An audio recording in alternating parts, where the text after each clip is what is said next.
The sun wasn't even up yet when I heard it. The deep, guttural roar of engines, the kind that sent vibrations through my bones and rattled the windows of my farmhouse. It was the kind of noise that didn't belong on a quiet stretch of land like mine, where the only thing that should have been stirring at this hour were my cows, maybe a few stubborn chickens. I bolted upright, half convinced I was dreaming, but then came the sound of metal tearing into the earth, of something massive being ripped apart. I stumbled to the window, rubbing the sleep from my eyes, and what I saw nearly knocked the air out of my lungs. A row of construction vehicles, bulldozers, excavators, and cement trucks, lined up like they were staging an invasion. And they weren't just parked. They were moving. On my land. Right through my fields. A long, jagged wound of freshly dug earth stretched across my property, my fence posts snapped like twigs, my crops flattened beneath the weight of tires bigger than my truck. Men in reflective vests shouted orders over the rumble of machinery, gesturing with clipboards like they were conducting a perfectly legal operation. The kind of operation that should have, at the very least, involved my permission. I didn't bother with shoes. I stormed out the door in nothing but pajama pants and an old t-shirt, the morning chill doing nothing to cool the fire boiling in my gut. My dog, Rusty, tore after me, barking like he was just as furious as I was. As I got closer, the details of my nightmare became even clearer. Half my pasture was already obliterated, tire tracks carving deep scars into what used to be fertile land. A road. They were building a damn road. And I had no idea why. A man in a polo shirt and khakis stood near the chaos, arms crossed, surveying the destruction with the kind of satisfaction that suggested this was all going according to plan. I honed in on him like a guided missile. "Hey!" I shouted over the noise. "What the hell is going on here?" The man turned, and his expression was a mixture of boredom and mild annoyance, like I was inconveniencing him. "Ah," he said, glancing at a clipboard. "You must be the property owner. Good morning." He said it like he was greeting a guest at a country club, not the rightful owner of the land they were actively plowing through. I could already feel my blood pressure spiking. "Yeah, I'm the owner, and unless I missed a crucial memo, I don't remember agreeing to let a damn highway run through my farm." The man, who I now realized had the polished, insufferable air of an HOA board member, didn't even flinch. Instead, he adjusted his glasses and flipped through his papers with an air of exaggerated patience. "We're expanding access to the community," he said, as if that explained everything. "The HOA board approved this development last month." I blinked at him. Once, twice. "The HOA?" I repeated, as if saying it again might make it sound less stupid. "I'm not part of your HOA. I own this land. This is a private farm. Not your neighborhood." His lips pursed in an expression of mild inconvenience. "Yes, well," he said, waving a hand at the chaos behind him, "your property was identified as the most efficient route for our new road system. It's going to be great for community engagement."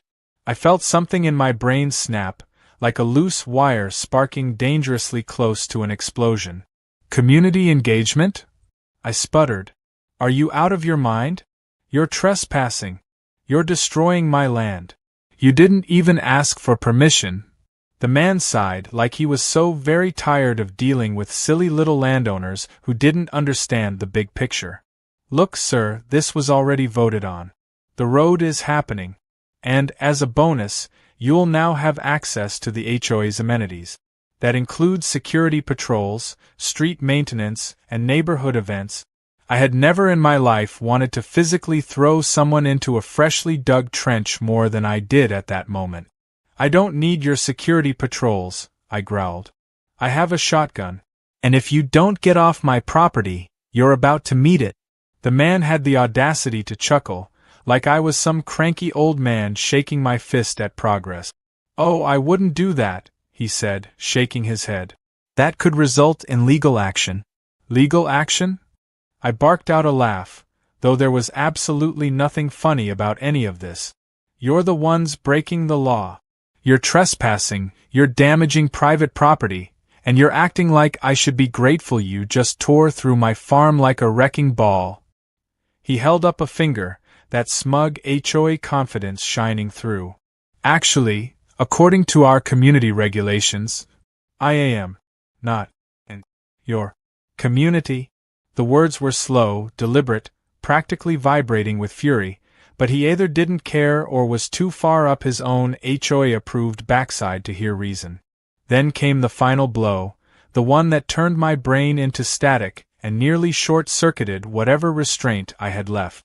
"By the way," the man added, flipping to a different page on his clipboard, "since your property now benefits from our road, you'll need to start paying HOA fees. You owe $1,200 by the first of the month." I stared at him. I stared at the destruction behind him. I stared at the bulldozer parked on my land like it belonged there. And then I laughed, a sharp, humorless sound, the kind that made Rusty whine and back away. "You're joking," I said, rubbing a hand down my face. "You have to be joking." The man, looking genuinely pleased with himself, smiled. "Not at all." The rage that exploded through me was so intense, so blinding, that for a brief moment I saw my entire future flash before my eyes. It involved lawsuit. A lot of lawsuit. I took a slow breath, my mind already working through the 100 different ways I was going to make them regret this. They thought they could steamroll me? They thought I'd roll over and take this? Oh, they had no idea what they'd just started. I stood in the middle of my own farm, staring at the fresh scar they had carved through my land like it was their birthright, and something deep inside me settled. Not in the way anger simmers down, but in the way a storm gathers strength before it turns into a full-blown disaster. They thought they could waltz onto my property, rip apart my livelihood, and then have the nerve to charge me for it? They thought I would just roll over and accept my new fate as a reluctant member of their insufferable HOA? No. Absolutely not. I was raised to stand my ground, and if they wanted a fight, they had just picked the wrong man. I marched back to my house, Rusty trailing behind me with his ears pinned back, sensing the tension radiating off me like a bonfire about to turn into an inferno. The moment I stepped inside, I grabbed my phone and called the only person I knew who would enjoy this mess as much as I would, Tucker. Tucker was not just any lawyer. He was the kind of legal bulldog who could make a corporate CEO break out in a cold sweat with just a well-worded letter. He specialized in finding loopholes, exposing corruption, and turning lawsuits into absolute carnage. He was also my cousin, which meant he would not only help me out of principle but would also take immense pleasure in dragging these HOA clowns through every legal pitfall known to mankind. The phone barely rang twice before he picked up. "You sound like you just found out someone stole your tractor," Tucker said by way of greeting. "Worse," I muttered, pinching the bridge of my nose as I relayed the entire catastrophe to him, how the HOA had plowed through my land, built a road without permission, and then, in the most ridiculous display of arrogance I had ever witnessed, had the audacity to slap me with an HOA bill. By the time I was done, I could hear Tucker's sharp inhale, the kind that told me he had just found his new favorite case to rip apart. "Wow," he finally said, dragging the word out like he was savoring it. "They really stepped in it this time." "Oh, we're past stepping," I gritted out. "They jumped headfirst into a vat of legal acid, and I want to be the one holding the bucket." Tucker let out a low chuckle. "Well, lucky for you, they just handed you a golden ticket. Did you get anything in writing?" "Oh yeah." HOA guy was practically waving paperwork in my face, bragging about how they had approved the road in some meeting I was never invited to. "I bet my bottom dollar they don't have a single legitimate deed transfer or easement approval." "Even better," Tucker said, his excitement growing. "Because you know what this means, right?" I exhaled sharply. "That they're screwed? That they're beyond screwed. They're about to experience the kind of legal beatdown that will make them wish they had built that road straight into the ocean instead. I'll need every document they sent you, photos of the destruction, and a witness statement. Oh, and we're not just defending you against their ridiculous lawsuit. We're countersuing." A slow grin spread across my face, the first real smile I had managed since this whole nightmare began. "Now you're talking. And trust me," Tucker continued, "by the time I'm done with them, they're going to be paying you. Not the other way around." The next few days were a whirlwind of preparation. I documented everything: the broken fence posts, the ruined crops, the absolute mockery they had made of my property. I even got a local surveyor involved, who confirmed that not only had they built the road illegally, but they had also violated at least 3 zoning laws in the process. Tucker, being the genius that he was, dug even deeper and found that their entire board had been playing fast and loose with regulations for years. The best part? Their bylaws had a fatal flaw. They only applied to properties within their jurisdiction, and since they had never legally annexed my land, they had no authority over me whatsoever. Meaning their lawsuit was not only invalid but could also be classified as harassment. But we weren't going to stop there. Oh no, we were going to make them regret every single decision that led them to thinking they could mess with me. Tucker drafted the counter-lawsuit so aggressively that when the HOA's legal team finally received it, I imagined their board members collectively breaking into a cold sweat. And sure enough, it didn't take long for the first sign of panic to appear. I was out in the barn one evening, trying to salvage what little I could of the pasture, when a shiny black SUV rolled up my driveway. Out stepped none other than HOA President Extraordinaire, looking far less smug than he had during our last encounter. He adjusted his tie, plastered on the fakest smile I had ever seen, and approached like he was about to negotiate world peace. "Mr. Dawson," he said smoothly, "I believe we may have gotten off on the wrong foot." I leaned against the barn door, crossing my arms. "You don't say?" He cleared his throat, shifting uncomfortably under my stare. "Look, there's no reason for things to get messy. I'm sure we can come to an arrangement that benefits everyone." I tilted my head. "Oh, you mean like how you arranged to bulldoze my farm without permission and then bill me for it?" His eye twitched, but he forced another grin. "Mistakes were made, but we don't have to let lawyers get involved. Maybe we could work something out privately." I let the silence stretch just long enough to watch him squirm before I gave him the coldest smile I could muster. "Oh, you're absolutely right," I said. "We're definitely going to work something out." "In court?" His face fell, and for the first time I saw actual fear flicker in his eyes. He started to stammer out some weak excuse, but I had already turned on my heel and walked away, leaving him standing in the dust. They wanted a war? They had just declared one. The courtroom was packed, not just with lawyers and judges, but with a mix of curious spectators, local farmers, and a few smug HOA board members who still thought they had the upper hand. I sat at my table, arms crossed, completely at ease while Tucker flipped through his stack of documents like a man about to deliver a knockout punch. Across from us, the HOA's legal team looked far less composed, their lead attorney whispering urgently to their president, who was now noticeably sweating through his expensive suit. The judge, an older man with a reputation for not tolerating nonsense, adjusted his glasses and glanced down at the paperwork in front of him before clearing his throat. The moment had arrived. "Mr. Dawson," the judge began, turning his attention to me, "you are being sued by the Homeowners Association for failing to comply with their community road project and refusing to pay the required fees associated with it.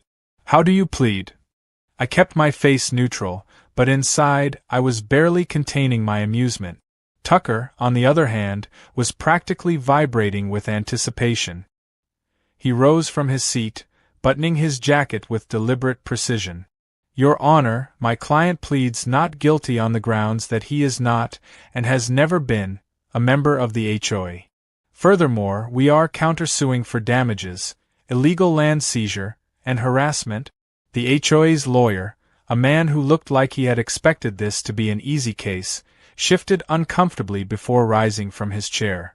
"Your Honor, the defendant's property falls within the HOA's jurisdiction based on community expansion plans that were voted on and approved."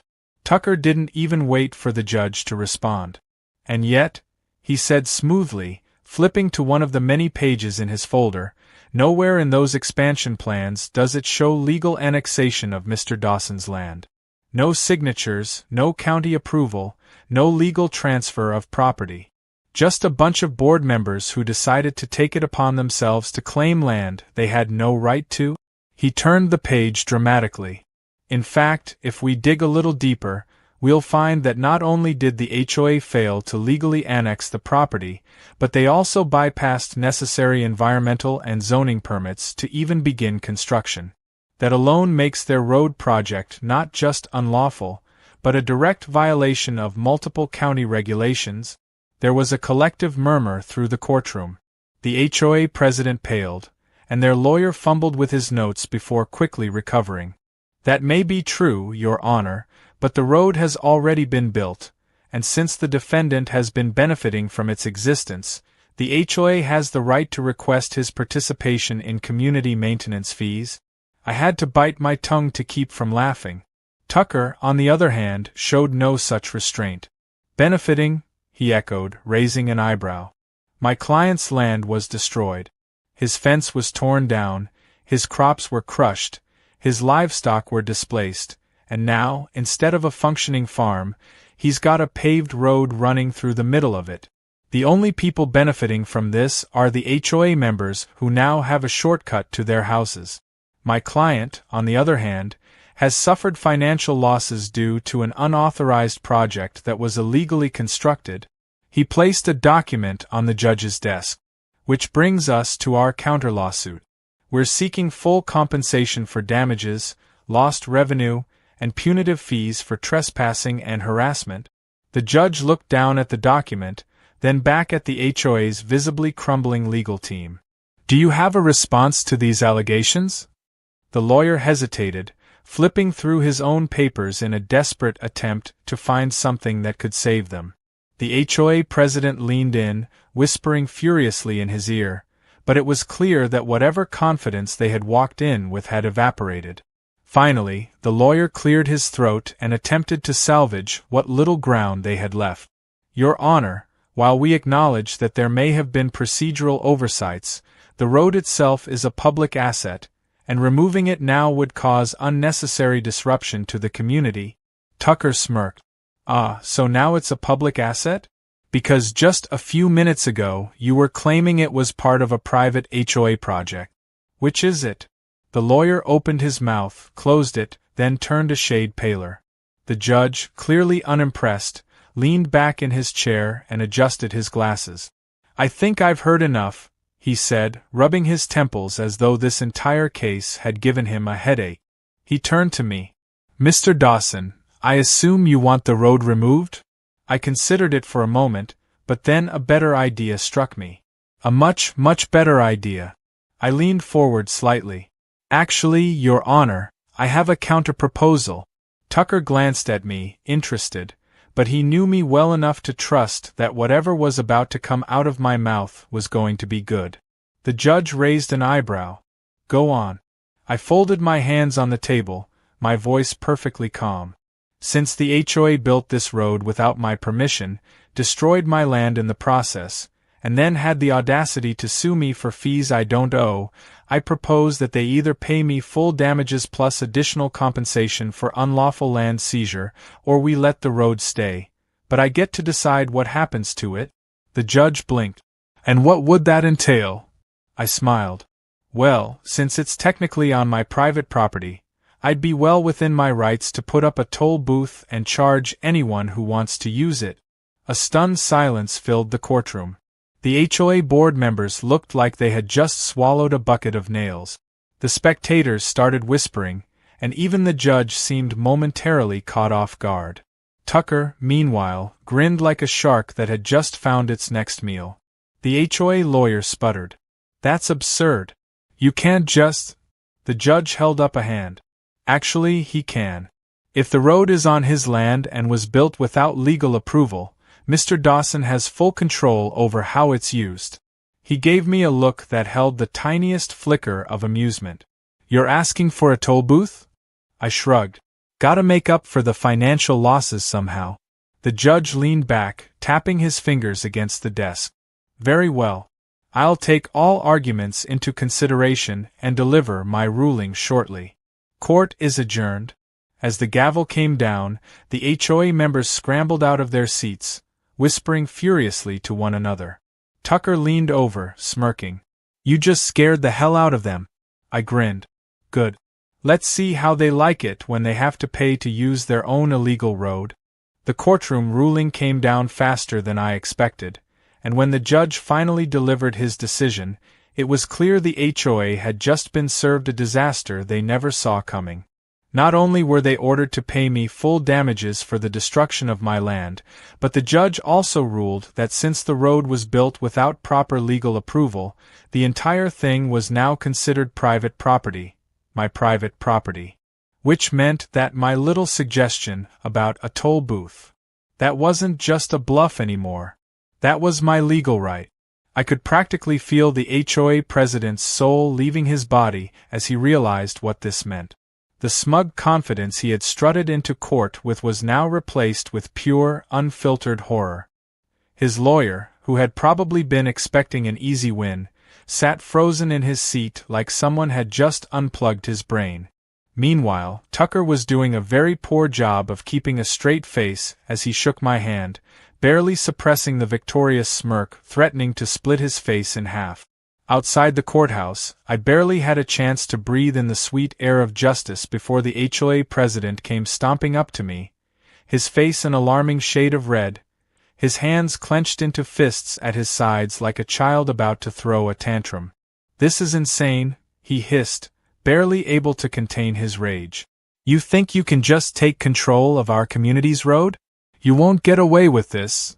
I tilted my head slightly, as if I was giving his words serious thought, then shrugged. I mean, technically I already did. The judge said so. You know, the legally appointed official whose decision is now binding. I let the words sink in, watching as his jaw clenched so tightly I thought his teeth might snap. He opened his mouth, but before he could spit out another round of impotent rage, I raised a hand to cut him off. And just so we're clear, I'm not an unreasonable man. I'll happily keep the road open for public use. His eyes narrowed, suspicion flickering behind them, as if he knew there was a catch but wasn't sure where it was hiding. For a fee, I added with a slow, satisfied smile. That was the breaking point. The HOA president made a strangled sound somewhere between a gasp and a scream, spinning around like he was about to start punching the air. Tucker, standing beside me, let out a low whistle. Oh man, that one hit him deep. I had to admit, watching the HOA self-destruct in real time was deeply satisfying, but I wasn't done yet. Not even close. Over the next few weeks, I made good on my promise. I set up a fully operational toll booth right at the start of the road, complete with a bright red private property, toll required sign that was impossible to miss. Every HOA member who had once gleefully driven across my land without a second thought now had to pay me just to reach their own neighborhood. And the price? Oh, I made sure it stung. At first, they tried to fight it. They filed complaints, sent strongly worded letters, even tried to bring another lawsuit against me. But here's the thing, the law was on my side. Every single attempt they made to overturn the ruling got thrown out before it could even get off the ground. And as the days passed, their desperation became even more pathetic. I started seeing HOA board members trying to sneak around the toll booth, attempting to drive over unpaved sections of my land to avoid paying. But guess what? I installed cameras, and every time I caught one of them trespassing, I slapped them with a fine so heavy it made the toll look like pocket change. The cherry on top? Eventually, the HOA ran out of money. Between the legal fees, the damages they had to pay me, and the fact that most of their members refused to keep paying into an organization that got them stuck in this mess, their entire operation crumbled. One by one, people started leaving the HOA, refusing to participate in its ridiculous power plays. The board dissolved, the once smug president resigned in disgrace, and the neighborhood was left in shambles. And me? Well, I made a small fortune just from their suffering alone. But the best moment? The true coup de grace? That came months later when I was sitting on my porch, watching the sun dip below the horizon, a cold drink in hand, when a familiar car pulled up to the toll booth. I leaned forward slightly, curious. The driver hesitated before finally rolling down the window. And there he was, the former HOA president, the same man who had once smugly told me I owed them money for their road. Now, he sat there in his overpriced car, looking like he had aged a decade, his expression the very picture of defeat. I stood up slowly, making my way over as he cleared his throat awkwardly. "Listen," he muttered, barely able to meet my gaze. I moved out of the neighborhood, sold my house, but, turns out this is the fastest way to get to my new job." I stared at him for a long moment, letting the sheer irony of the situation sink in. Then, with a perfectly neutral expression, I pointed to the toll sign. His jaw clenched, but with clear reluctance, he reached into his wallet, pulled out the required amount, and handed it to me. I took it without a word, then slowly, deliberately, dropped it into the cash box with a satisfying clink. Then, as he started to drive through, I leaned down just enough so he could hear me over the hum of his engine.